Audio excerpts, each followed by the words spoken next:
Hi, welcome back to NSR official YouTube channel. This is your Gopi sir. Dear DSA aspirants, మనము personality development, మూర్తిమత్వ వికాసము, దాన్ని ప్రభావితం చేసేటటువంటి అంశాలను గురించి నేర్చుకుంటూ ఉన్నాం. దానిలో భాగంగా ఒక వ్యక్తి యొక్క మూర్తిమత్వాన్ని వివరించడానికి 3 రకాలైనటువంటి సిద్ధాంతాలు ఉంటాయని నేర్చుకున్నాం. దానిలో భాగంగా గత వీడియోల్లో రూప సిద్ధాంతాలను గురించి నేర్చుకున్నాం. అలాగే చూసినట్లయితే రెండవదిగా లక్షణాంశ సిద్ధాంతాల గురించి నేర్చుకున్నాం. ఈరోజు ఒక ఇంపార్టెంట్ టాపిక్, చాలా ఇంపార్టెంట్, ఎగ్జామ్ పాయింట్ ఆఫ్ వ్యూలో కూడా వెరీ వెరీ ఇంపార్టెంట్. సో చాలా జాగ్రత్తగా వినండి. సబ్జెక్టు స్లోగా చెప్తున్నారు, మళ్ళీ మళ్ళీ రిపీట్ చేస్తున్నారు అని అనుకోవద్దు. ఎందుకంటే ప్రతి పాయింట్ ఇంపార్టెంట్.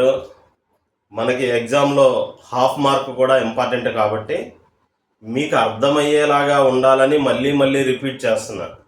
సో దాన్ని మీరు వేరేగా అనుకోకండి. Practice makes man's perfect. మళ్ళీ మళ్ళీ మనం చెప్పుకుంటేనే అది ఎక్కువసార్లు గుర్తుంటుంది. సో మనం చదివినటువంటి విషయాలు కానీ విన్న విషయాలు కానీ ఎక్కువసేపు గుర్తుండవు. మనం వాటిని రివిజన్ చేసినప్పుడే గుర్తుంటాయి. దాన్ని పొదుపు గణన అని అంటారు. సో ఆ టాపిక్ గురించి మరొకసారి నేను చెప్తాను. సో మనం నేర్చుకున్న తర్వాత కొంత భాగం పర్మనెంట్గా గుర్తుంటుంది, కొంత భాగం కొన్ని రోజులే గుర్తుంటుంది, కొంత భాగం కొన్ని గంటలే గుర్తుంటుంది.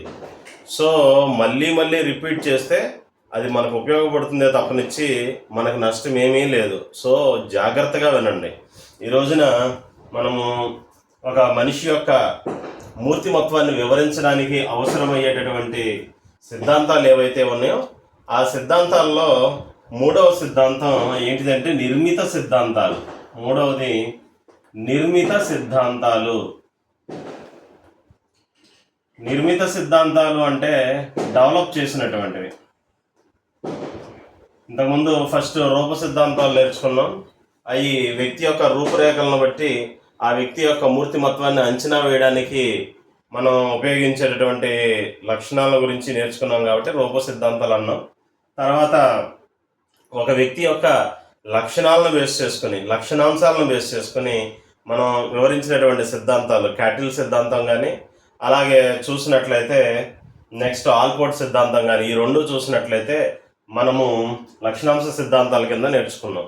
సో ఈ వీడియోలో మనము నిర్మిత సిద్ధాంతాలు, నిర్మిత సిద్ధాంతాల్లో 2 సిద్ధాంతాలు ఉన్నాయి. ఒకటి సిగ్మండ్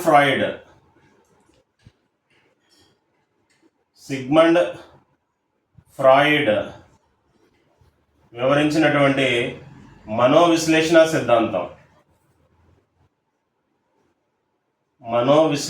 సిద్ధాంతం చాలా ఇంపార్టెంట్. ఇది మనోవిశ్లేషణ సిద్ధాంతం ఉంటుంది. ఈ మనోవిశ్లేషణ సిద్ధాంతంతో పాటు సిగ్మండ్ ఫ్రాయిడ్ ఒక వ్యక్తి యొక్క మూర్తిమత్వము, ఆ వ్యక్తిలో ఉండేటటువంటి లైంగిక సంబంధమైనటువంటి కోరికలు, సెక్షువల్ డిజైర్స్ ఏవైతే ఉన్నాయో దానికి ఇంటర్లింక్ అయి ఉంటాయి అని చెప్పి కూడా చెప్పాడు. సో దాన్ని ఏమని చెప్పాడంటే మనోలైంగిక వికాస దశలు అన్నాడు. మనోలైంగిక వికాస దశలు.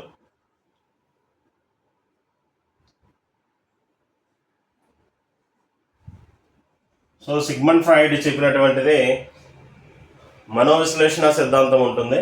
మనోవిశ్లేషణ సిద్ధాంతంతో పాటు మనోలైంగిక వికాస దశలను కూడా నేర్చుకోవాలి. ఈ రెండు కూడా చాలా చాలా ఇంపార్టెంట్. ఎగ్జామ్లో ప్రతి డిఎస్సి ఎగ్జామ్లో అట్లీస్ట్ ఒక బిట్టు ఈ రెండింటి మీద నుంచి ఏదో ఒక దాంట్లో నుంచి కంపల్సరీ వస్తుంది. తర్వాత ఎరిక్సన్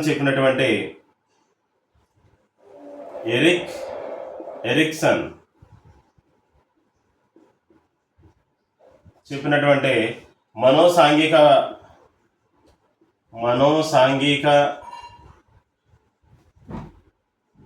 వికాస దశలు అనేటటువంటిది ఇంకో నిర్మిత సిద్ధాంతం ఉంటుంది. నిర్మిత సిద్ధాంతాల్లో కొంతమంది మనోవిజ్ఞానవేత్తలు డెవలప్ చేసినటువంటి సిద్ధాంతాల్లో సిగ్మండ్ ఫ్రాయిడ్ ఒక ఆయన సిగ్మండ్ ఫ్రాయిడ్ మనోవిశ్లేషణ సిద్ధాంతాన్ని చెప్పాడు. మనోవిశ్లేషణ సిద్ధాంతంతో పాటు ఒక వ్యక్తి యొక్క మూర్తిమత్వ వికాసం అనేది ఆ వ్యక్తి యొక్క సెక్షువల్ డిజైర్స్, లైంగిక కోరికల మీద కూడా డిపెండ్ అయి ఉంటుందని చెప్పేసి ఇంకొక భావనను కూడా చెప్పాడు. దాన్ని మనోలైంగిక వికాస దశలు అనేటటువంటి హెడ్డింగ్తో చెప్పడం జరిగింది. సో సిగ్మండ్ ఫ్రాయిడ్ చెప్పినటువంటి మనోవిశ్లేషణ సిద్ధాంతం, మనోలైంగిక వికాస దశలు, ఈ రెండూ కూడా కలిపి మనకి నిర్మిత సిద్ధాంతాల్లో ఒక సిద్ధాంతం కింద తీసుకుంటాం. అలాగే ఎరిక్ ఎరిక్సన్ చెప్పినటువంటి మనోసాంఘిక వికాస దశలు అనేది కూడా ఇది ఒక ఇంపార్టెంట్. సో ఎగ్జామ్లో మనం ఎలా అడగవచ్చు అంటే నిర్మిత సిద్ధాంతాలకి ఉదాహరణ అని చెప్పినప్పుడు మనోవిశ్లేషణ సిద్ధాంతం అనేది ఒకటి, రెండవది మనోసాంఘిక వికాస దశలు అనేది ఒకటి. ఈ రెండిట్లో మనకి ఏ ఆప్షన్ ఇచ్చినా దాన్ని ఆప్షన్ కింద పెట్టుకోవాలి. అలా కాకుండా మనోవిశ్లేషణ సిద్ధాంతాన్ని ప్రతిపాదించినది ఎవరు అని అడిగినప్పుడు సిగ్మండ్ ఫ్రాయిడ్ అని చెప్పాలి.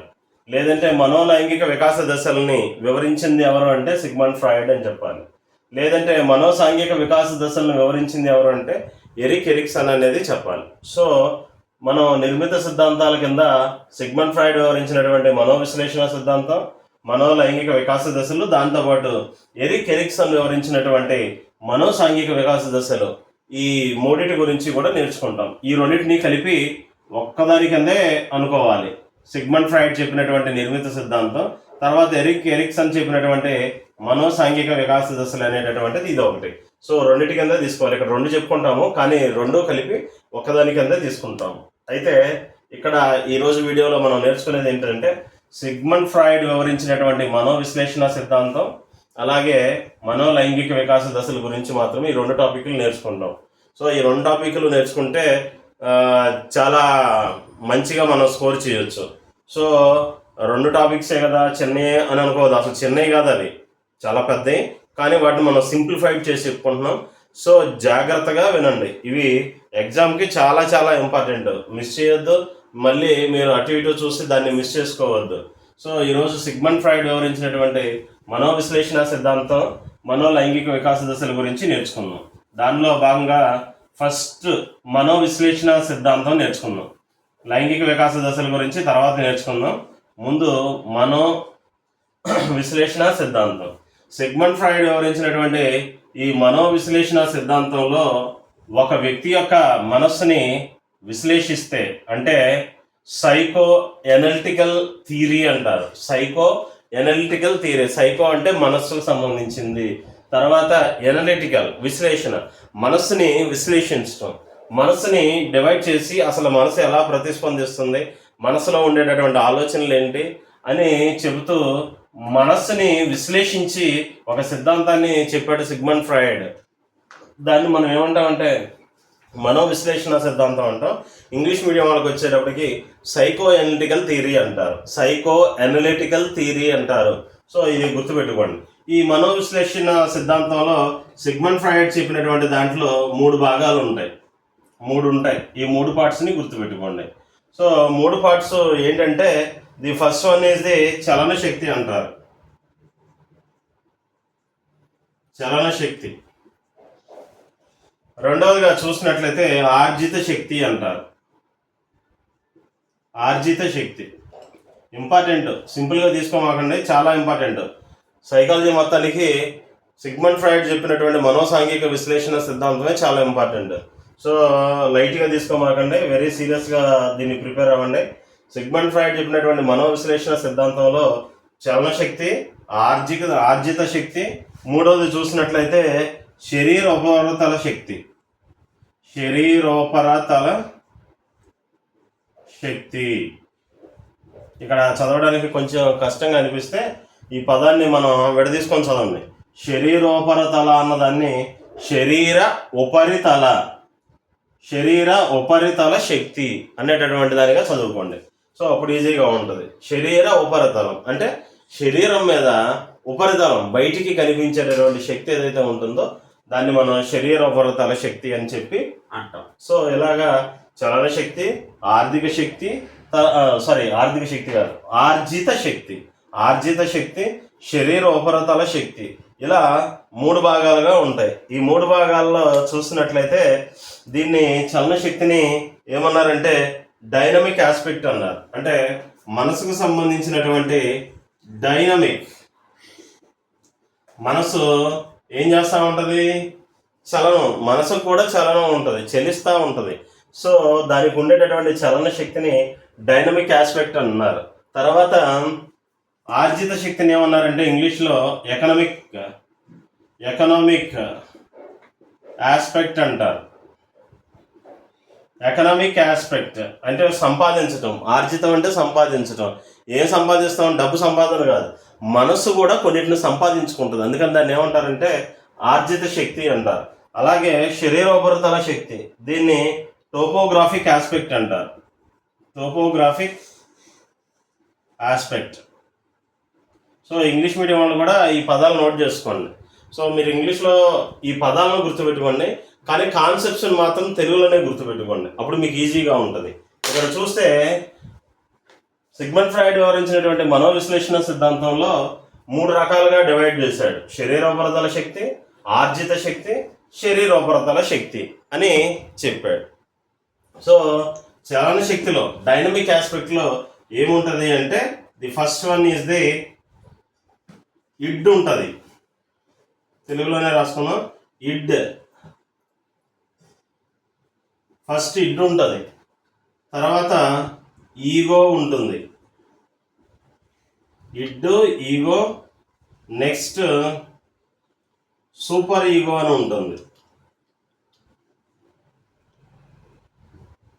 Super ego. చెప్పండి, చలన శక్తులు ఏమేమి ఉంటాయి? ఇడ్, ఈగో, సూపర్ ఈగో అనేటటువంటి 3 ఉంటాయి. దీన్ని ఇంగ్లీష్ లెటర్స్లో ఫస్ట్ ఇడ్ ఐ, ఈగోకి ఈ, సూపర్ ఈగోకి ఎస్ అనే లెటర్స్ని పెట్టుకుంటే ఇప్పుడు దీన్ని మనం ఎలా గుర్తుపెట్టుకోవచ్చు అంటే ఐఈఎస్. మనకి ఇండియన్ సివిల్ సర్వీసెస్లో ఐఏఎస్, ఇండియన్ అడ్మినిస్ట్రేటివ్ సర్వీస్ ఎలాగైతే ఉంటుందో ఐఈఎస్ అని ఉంటుంది, అంటే ఇండియన్ ఇంజనీరింగ్ సర్వీస్ అనేది ఉంటుంది. సో ఇండియన్ ఇంజనీరింగ్ సర్వీస్ అనేటటువంటిది గుర్తుపెట్టుకుంటే చలన శక్తిలో ఉన్నటువంటి 3 కాన్సెప్ట్లు మనకి గుర్తుకొస్తాయి. ఇడ్, ఈగో, సూపర్ ఈగో అనేటటువంటివి ఉంటాయి. తర్వాత ఆర్జిత శక్తి, ఎకనామిక్ ఆస్పెక్ట్. ఎకనామిక్ ఆస్పెక్ట్లో వచ్చేసి ఇది కూడా మనకి ఎగ్జామ్లో చాలా చాలా ఇంపార్టెంట్. ఈ 3 ఇంపార్టెంట్. ఈ 3టితో పాటు ఇక్కడ ఆర్జిత శక్తిలో వచ్చేవి కూడా మనకి ఇంపార్టెంట్. ఏంటిది అంటే ఫస్ట్ వచ్చేసేసి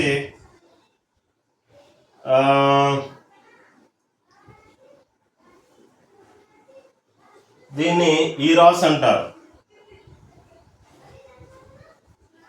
ఈరాస్, ఈఆర్ఓఎస్ అని వస్తుంది. సో ఎరాస్ మీద కూడా వచ్చేటటువంటి దాంట్లో లెటర్ ఈని మాత్రమే తీసుకుంటాం. సో దీనికి కోడ్ ఈ అని గుర్తుపెట్టుకుంటాం. రెండోది వచ్చేసేసి థెనాటస్. థెనాటస్ అనేది టీ మీద వస్తుంది కాబట్టి దానికి కోడ్ టీ పెట్టుకుంటాం. సో ఇక్కడ ఐఈఎస్ ఎలాగా వచ్చిందో మనకి చలన శక్తిలో ఆర్జిత శక్తిలో వచ్చేసి ఈటీ అనేది గుర్తుపెట్టుకోండి. సో దీంట్లో ఈటీ, దీంట్లో ఐఈఎస్ గుర్తుపెట్టుకోండి, అప్పుడు అన్నీ గుర్తుంటాయి. తర్వాత శరీరోపరితల శక్తికి చూసినట్లయితే టోపోగ్రాఫిక్ ఆస్పెక్ట్లో కూడా మనకి 3 రకాలు ఉంటాయి. 3 రకాల్లో ఏంటంటే ఒకటి చేతనావస్థ అని ఉంటుంది. చేతనావస్థ. ఈ చేతనావస్థని మనం ఏమంటామంటే కాన్షియస్ అని చెప్పి అంటారు.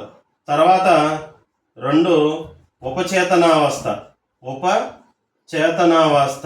ఉపచేతనావస్థ అంటే subconscious. So subconscious or దీన్ని మనం ఏమంటామంటే ప్రీ కాన్షియస్ అంటాం.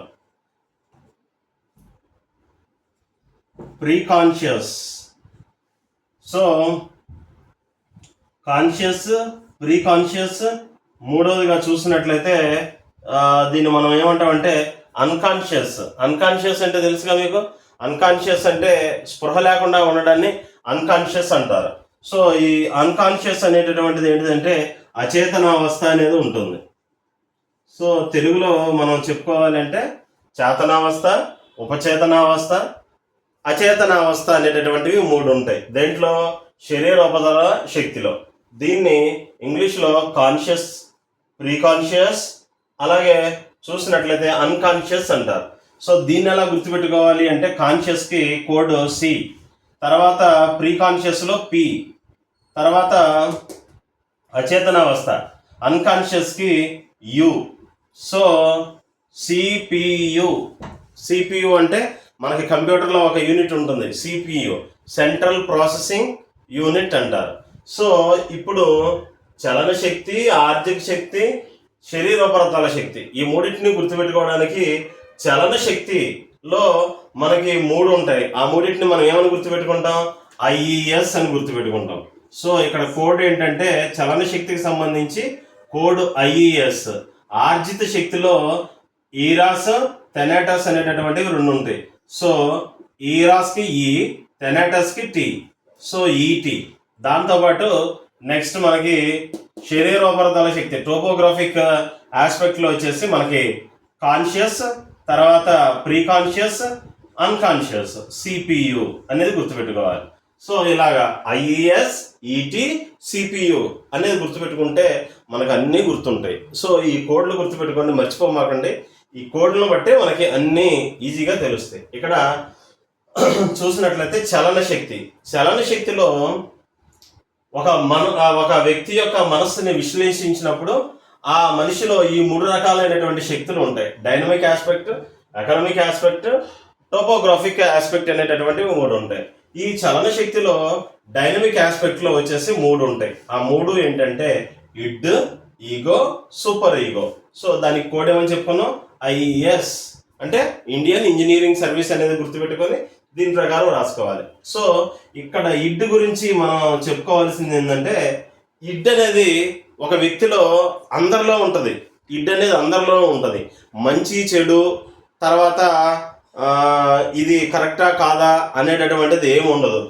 తన మనసు సాటిస్ఫై అయిందా లేదా, తన మనసు హ్యాపీగా ఉందా లేదా అనేటటువంటి ప్రిన్సిపల్ మీద బేస్ అయ్యి పనిచేసేటటువంటి దాన్ని మనం ఏమంటామంటే ఇడ్ అంటారు. అందుకే దీన్ని ఏమని అంటారంటే ఆనంద సూత్రము మీద పనిచేస్తుంది. ఏ సూత్రం, ఆనంద సూత్రం. చాలా ఇంపార్టెంట్, రాసుకోండి ఇది. ఆనంద సూత్రం. ఆనంద సూత్రం మీద ఆధారపడి పనిచేసేటటువంటి దాన్ని మనం ఏమంటామంటే ఇడ్ అంటారు. దీంట్లో మారల్ వాల్యూస్ ఉండవు, తప్పు ఒప్పులు అనేటటువంటివి ఉండవు. నేను హ్యాపీగా ఉన్నానా లేదా, నేను ఆనందంగా ఉన్నానా లేదా, నేను బాగున్నానా లేదా అంటే సెల్ఫ్, తన స్వార్థాన్ని మాత్రమే చూసుకునేటటువంటి దాన్ని మనం ఏమంటామంటే ఇడ్ అంటారు. సో ఇది ఏ సూత్రం మీద పనిచేస్తుంది, హ్యాపీ ప్రిన్సిపల్ అంటారు. హ్యాపీ ప్రిన్సిపల్ ఆనంద సూత్రం మీద పనిచేస్తుంది. అలాగే నెక్స్ట్ ఈగో. ఈగో అనేటటువంటిది ఏంటంటే దీంట్లో ఇడ్ని అధిగమించిద్ది, ఇడ్ని ఓవర్కమ్ చేస్తుంది. అరే తప్పు, అలా చేయకూడదు అని చెప్పిద్ది. సో మనంతటా మనం బతికితే కాదు, ఇది మనం చెయ్యొచ్చా చేయకూడదా, కావచ్చా కాకూడదా అనేటటువంటిది నేర్పిస్తుంది.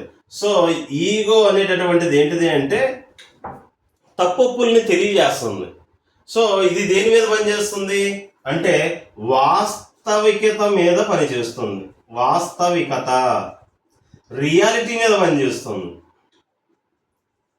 వాస్తవిక సూత్రం మీద ఆధారపడి పనిచేసే దాన్ని ఏమంటామంటే ఈగో అంటారు. ఈ ఈగో ఏం చేస్తుందంటే ఇడ్ని ఓవర్కమ్ చేస్తుంది, ఇడ్ని అధిగమిస్తుంది, సూపర్ ఈగోని ఫాలో అవుతుంది. జాగ్రత్త గుర్తుపెట్టుకోండి. ఇడ్డేమో హ్యాపీ ప్రిన్సిపల్ మీద, ఆనంద సూత్రం మీద ఆధారపడి పనిచేస్తుంది. ఇది ఎవరి మంచి చెడుల్ని చూడదు, పక్కన వాళ్ళ గురించి పట్టించుకోదు, నేను బాగున్నానా లేదా అంతవరకే చూస్తుంది.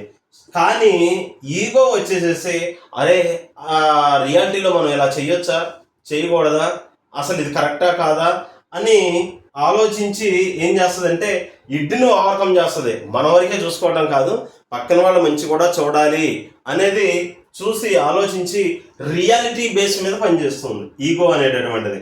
సో ఈగోలో మనం ఇంకొకటి స్పెషల్గా చెప్పుకున్నది ఏంటంటే ఈగో ఓవర్కమ్స్ ఇడ్ని ఓవర్కమ్ చేస్తుంది అండ్ ఇట్ ఫాలోస్ సూపర్ ఈగోని ఫాలో అవుతుంది. సో సూపర్ ఈగో అంటే ఏంటిది అంటే ఇది కంప్లీట్గా దేని మీద పనిచేస్తుంది అంటే మారల్ వాల్యూస్ మీద పనిచేస్తుంది.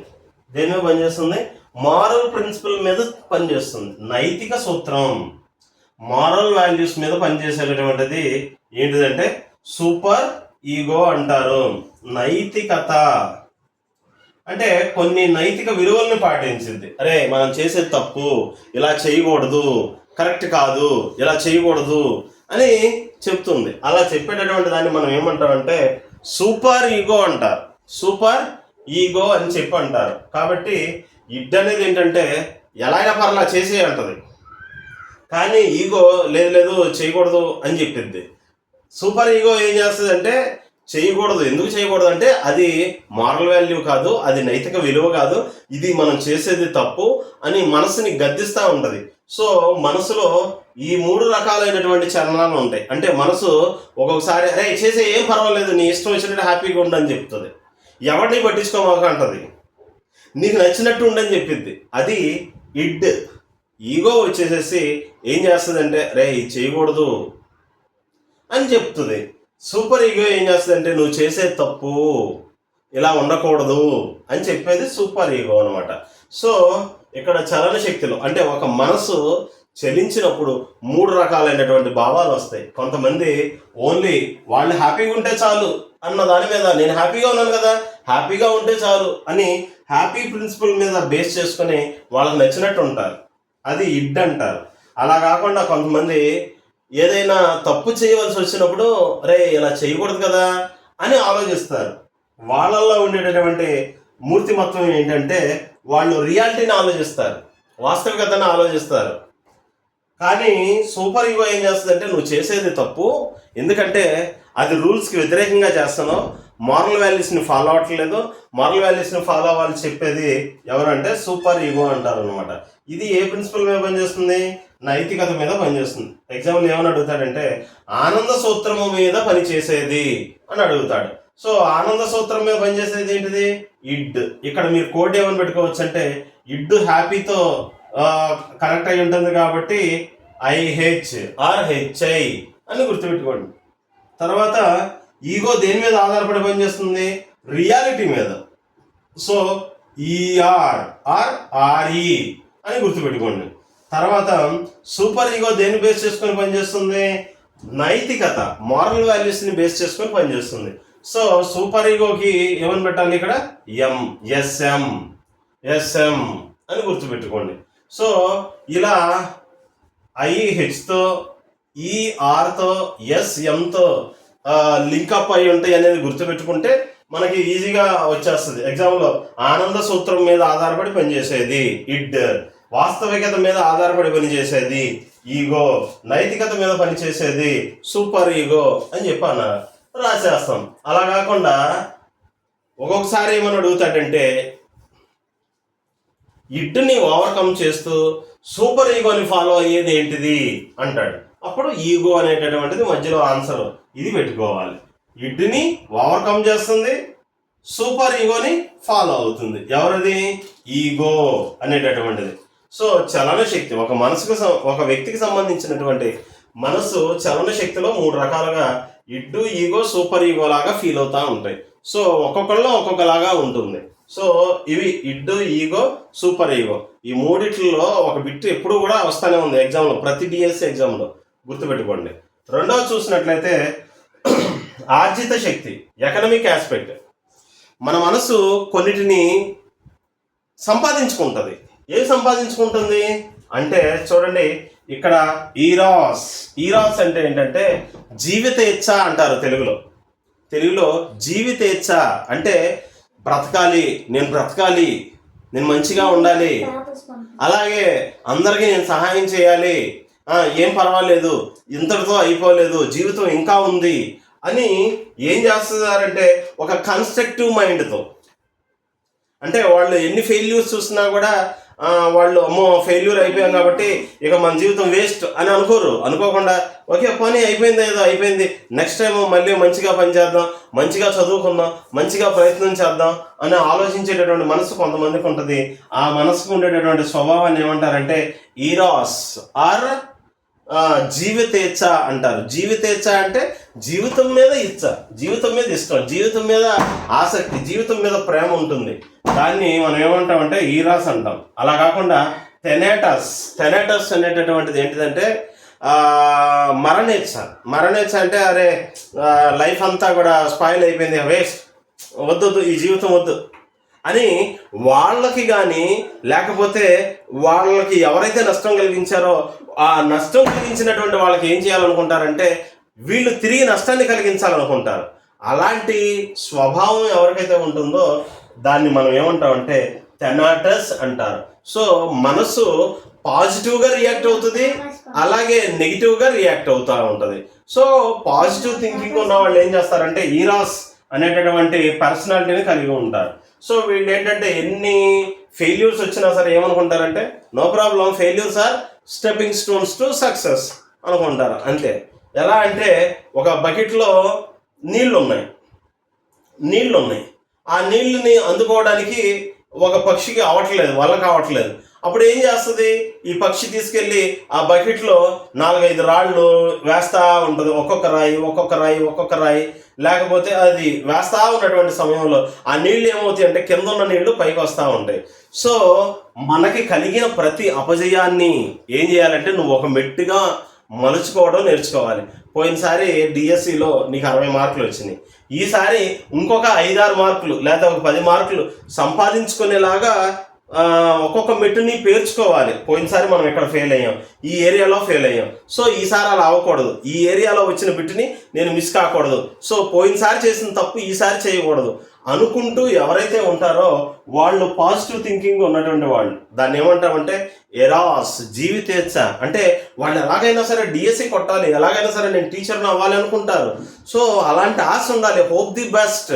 అంతేగాని అరే నాకు పోయినసారి 100 పోస్టులు ఉన్నప్పుడే రాలేదు, ఇప్పుడు 4 పోస్టులు ఉన్నప్పుడు ఎలా వస్తుంది అని అనుకోకూడదు. అది నిజమైనటువంటి ఇది కాదు, కాన్ఫిడెన్స్ లెవెల్స్ ఉండాలి. నెక్స్ట్ ఇంకోటి చూసినట్లయితే థెనాటస్ అంటే మరణేచ్ఛ అంటే వేస్ట్, నా జీవితం అంత స్పాయిల్ అయిపోయింది, పోయినసారి డిఎస్సి కొట్టలేకపోయాను, ఈ 4 పోస్టుల్లో నేను ఇంకేం సాధిస్తాను అనుకుని ఇక వద్దు నేను అప్లికేషన్ కూడా పెట్టను అని అనుకుంటారు. సో అప్లికేషన్ పెట్టకపోవడమే నీది ఫస్ట్ ఫెయిల్యూర్. అప్లికేషన్ పెట్టకుండా నువ్వు ఎప్పుడైతే కూర్చుంటావో అదే నీ ఫస్ట్ ఫెయిల్యూర్. అలా కాకుండా వచ్చిద్దా రాదనే తర్వాత సంగతి.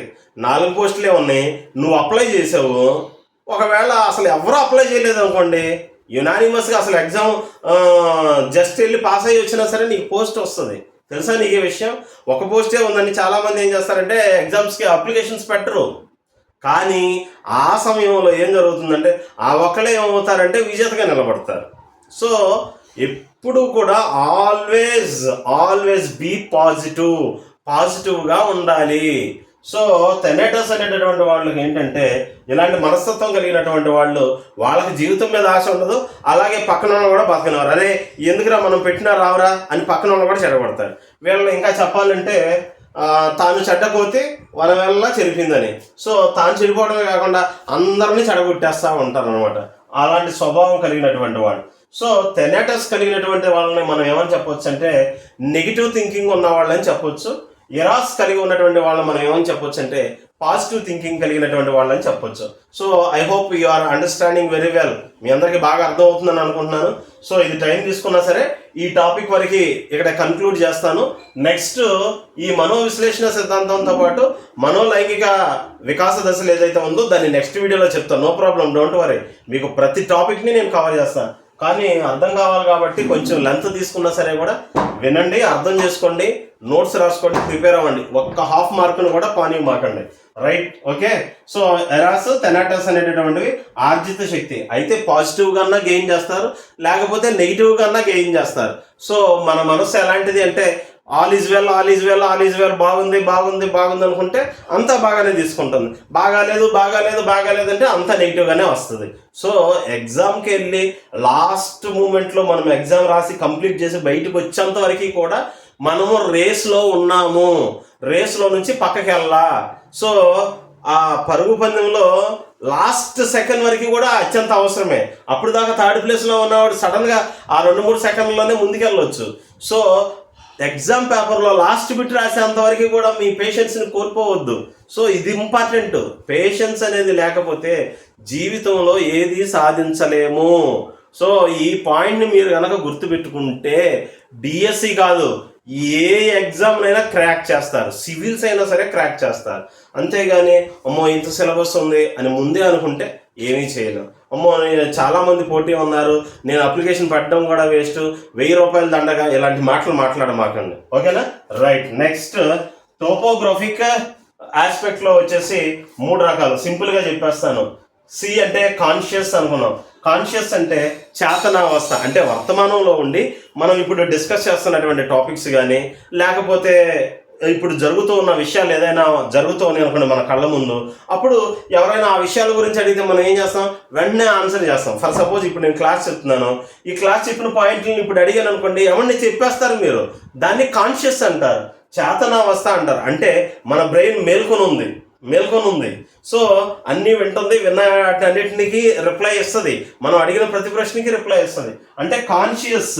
సో కాన్షియస్లో ఉండి, చేతనావస్థలో ఉండి, స్పృహలో ఉండి మనం ఏం చేస్తామంటే మనం ఏం చూస్తున్నామో ఏం మాట్లాడుతున్నామో అన్నిటికీ రిప్లై ఇస్తాం. Subconscious or preconscious అంటారు, దీన్ని ఉపచేతనావస్థ అంటారు.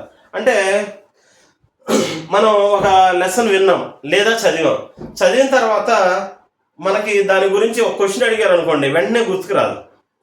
కొంచెం గుర్తుకు తెచ్చుకోగా కాసేపటికి ఎక్కడో ఒక చిన్న పాయింట్ గుర్తుకు వస్తుంది. అంటే కొంచెం ప్రయత్నం చేస్తే మనం ఒక పాయింట్ని గుర్తుకు తెచ్చుకోగలిగితే దాన్ని మనం ఏమంటామంటే ప్రీ కాన్షియస్ అంటారు. ఏమంటారు?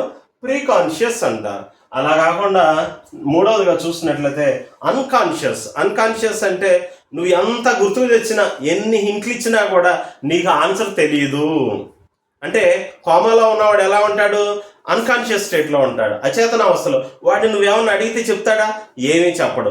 సో అలాంటి స్టేజ్లో ఎన్ని హింట్లు ఇచ్చినా కూడా ఆన్సర్ని ఫైండ్ అవుట్ చేయలేనటువంటి స్టేజ్ని మనం ఏమంటామంటే అన్కాన్షియస్ అంటారు. సో ఒక మనిషి యొక్క మనసు ఒక్కొక్కసారి యాక్టివ్గా ఉంటుంది, చేతనావస్థలో ఉంటుంది, మనం అడిగిన వాటికి వెంటనే రిప్లై ఇస్తుంది. కొన్నిసార్లు అడగ్గా క్లూలేవుగా గుర్తుకొస్తాయి. సో దాన్ని ప్రీ కాన్షియస్ అంటాం. అలా కాకుండా ఎన్ని హింట్లు ఇచ్చినా కూడా గుర్తు రాలేదు అనుకోండి, అప్పుడు మనం దాన్ని ఏమంటామంటే అచేతనావస్థ అంటాం, అన్కాన్షియస్ అంటారు. దీన్ని CPU అని గుర్తుపెట్టుకోండి. ఓకే, నెక్స్ట్ ఇందాక ఇక్కడ ఒక పాయింట్ మర్చిపోయాను, అదేంటిదంటే ఇడ్డు ఈగో సూపర్ ఈగో దగ్గర ఒక పాయింట్. ఎగ్జామ్లో పక్కన వాడి దగ్గర చూసి రాస్తున్నాడు, మనసు ఏమంటుందంటే ఏం పర్లేదు రాసేలా, మనకు మార్కులు రావడమే కావాలి అని అనుకునే స్వభావం ఏదైతే ఉంటుందో దాన్ని ఇడ్ అంటారు. లేదు అలా చేయకూడదు అనుకునేటటువంటిది ఏంటిదంటే ఈగో. సూపర్ ఈగో ఏం చేస్తుందంటే పక్కన వాడి దాంట్లో నుంచి చూసి రాయడం అనేది నైతిక విలువలు కాదు, మారల్ వాల్యూస్ కాదు, తప్పు అని చెప్పేటటువంటి దాన్ని మనం ఏమంటామంటే సూపర్ ఈగో అంటాం. పక్కన వాడి దాంట్లో చూసి రాసి హ్యాపీగా ఉండడాన్ని ఏమో ఇడ్ అంటే, లేదు అలా రాయకూడదు అని చెప్పేది ఈగో అయితే, లేదు అలా చేయడం అనేది తప్పు, మనం మారల్ వాల్యూస్ని పాటించాలి అని చెప్పేది సూపర్ ఈగో. ఈ ఎగ్జాంపుల్ కూడా గుర్తుపెట్టుకోండి, ఈ ఎగ్జాంపుల్ కూడా ఎగ్జామ్లో రావడానికి ఛాన్స్ ఉంటుంది. సో సిగ్మండ్ ఫ్రాయిడ్ యొక్క మనోవిశ్లేషణ సిద్ధాంతంలో 3 రకాలైనటువంటి శక్తులు ఉంటాయి: చలన శక్తి, ఆర్థిక శక్తి, తర్వాత శరీర ఉపరితల శక్తి. డైనమిక్ ఆస్పెక్ట్లో చలన శక్తిలో 3 ఉంటాయని చెప్పాను: id, ego, superego. Id happy principle మీద ఆధారపడి పనిచేస్తుంది, ఈగో రియాలిటీ మీద ఆధారపడి పనిచేస్తుంది, సూపర్ ఈగో మారల్ వాల్యూస్ మీద ఆధారపడి ఉంటుంది. ఈ మూడింటిని గుర్తుపెట్టుకోవడానికి IES ఇండియన్ ఇంజనీరింగ్ సర్వీస్ని గుర్తుపెట్టుకోమని చెప్పాను. ఆర్జిత శక్తిలో ఈరాస్, తెనేటస్. ఈరాస్ అంటే జీవితేచ్ఛ, తెనేటస్ అంటే మరణేచ్ఛ. సో ఈ రెండింటిని గుర్తుపెట్టుకోవడానికి ఈటీ అని గుర్తుపెట్టుకున్నాము. తర్వాత శరీరోపరితల శక్తిలో కాన్షియస్, ప్రీ కాన్షియస్, అన్కాన్షియస్, చేతనావస్థ, ఉపచేతనావస్థ, అచేతనావస్థ. చేతనావస్థ అంటే అడగగానే ఆన్సర్ చెప్పగలిగేటటువంటిది చేతనావస్థ, అడగగానే కాసేపటికి గుర్తు తీసుకొని ఆన్సర్ చేయగలిగేదాన్ని ఉపచేతనావస్థ అంటాం. అలా కాకుండా ఎన్నిసార్లు అడిగినా కూడా మనం ఆన్సర్ చేయలేకపోతే దాన్ని అచేతనావస్థ అని అంటారు. దీన్ని గుర్తుపెట్టుకోవడానికి CPU conscious, pre conscious, unconscious అని గుర్తుపెట్టుకున్నాం. సో ఇది సిగ్మండ్ ఫ్రాయిడ్ యొక్క మనోవిశ్లేషణ సిద్ధాంతం. దీని మీద ఎన్నో భేదాభిప్రాయాలు వచ్చినా, ఎంతోమంది ఎన్నో విమర్శలు చేసినప్పటికీ కూడా సైకాలజీలో ది నెంబర్ 1 సిద్ధాంతం మనోవిశ్లేషణ సిద్ధాంతం. సో మనోవిశ్లేషణ సిద్ధాంతంలో ఇవన్నీ కూడా చాలా ఇంపార్టెంట్. దీని మీద కంపల్సరీ ఒక బిట్ కంపల్సరీ ఉంటుంది. సో ఇది మీకు ఈజీగా అర్థమైంది అనుకుంటున్నాను. గుర్తుపెట్టుకోండి, మర్చిపోకండి. నెక్స్ట్ వీడియోలో సిగ్మండ్ ఫ్రాయిడ్ చెప్పినటువంటి మనోలైంగిక వికాస దశల గురించి చెప్తాను. Until then take care, bye, thank you.